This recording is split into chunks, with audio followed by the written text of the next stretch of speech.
I sindacati in prima linea per difendere i lavoratori e per garantire i diritti su tutte le questioni inerenti ai contratti ed i regolamenti. Sindacati hanno prima incontrato Girgenti Acque e successivamente dirigenti dell'ASP Agrigentina.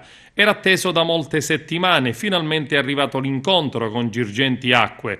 Orario di lavoro, retribuzione, ferie da recuperare e tanto altro, i temi caldi da chiarire ed affrontare. Ricordiamo i licenziamenti di fine estate che hanno messo a dura prova l'azienda e la difficoltà dell'intero personale che da tempo vive momenti difficili con la nomina dei nuovi commissari prefettizi, Gervasio Venuti e Giuseppe Massimo Dell'Aira.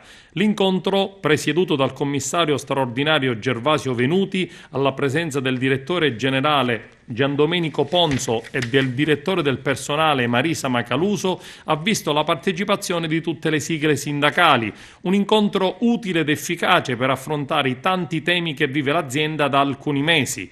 Le sigle sindacali hanno chiesto la rivisitazione degli orari di lavoro per alcuni settori aziendali, al fine di razionalizzare un maggiore equilibrio tra le diverse mansioni.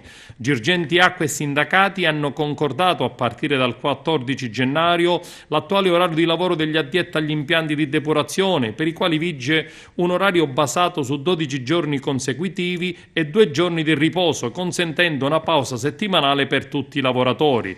Rimodulato l'orario degli addetti agli uffici front office e back office, ufficio contratti, fatturazione, servizi amministrativi e tecnici. L'articolazione ha la finalità di assicurare la contemporanea presenza degli addetti agli altri uffici, limitando l'intervallo della pausa pranzo ad 1 ora e mezza. I sindacati hanno chiesto anche una verifica sulla corretta applicazione dei riposi compensativi, degli straordinari, delle ore massime di lavoro, pause pranzo, ferie e permessi. Altro tema trattato è stata la questione della retribuzione. Le sigle sindacali hanno chiesto di anticipare la data di disposizione di pagamento degli stipendi, avverrà il 10 del mese successivo a quello di competenza.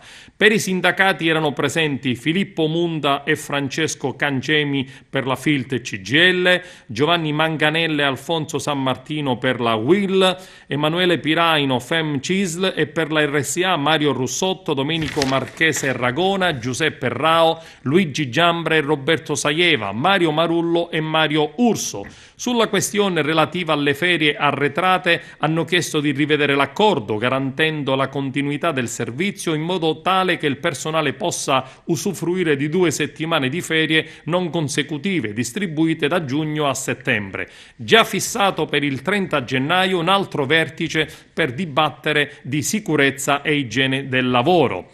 Le organizzazioni sindacali hanno altresì incontrato il nuovo commissario dell'azienda sanitaria provinciale, Giorgio Giulio Santanocito, per affrontare i temi caldi della dirigenza sanitaria, tecnica, amministrativa, medica e veterinaria e naturalmente dell'intero comparto sanità. Nel corso dell'incontro si è parlato dell'approvazione della rete ospedaliera regionale, del conseguente avvio di procedure concorsuali per il reclutamento di nuovo personale, della modifica dell'atto aziendale e di altri aspetti tecnici. Il commissario ha inoltre concordato che ci saranno altri incontri con i singoli rappresentanti sindacali, manifestando ampia disponibilità.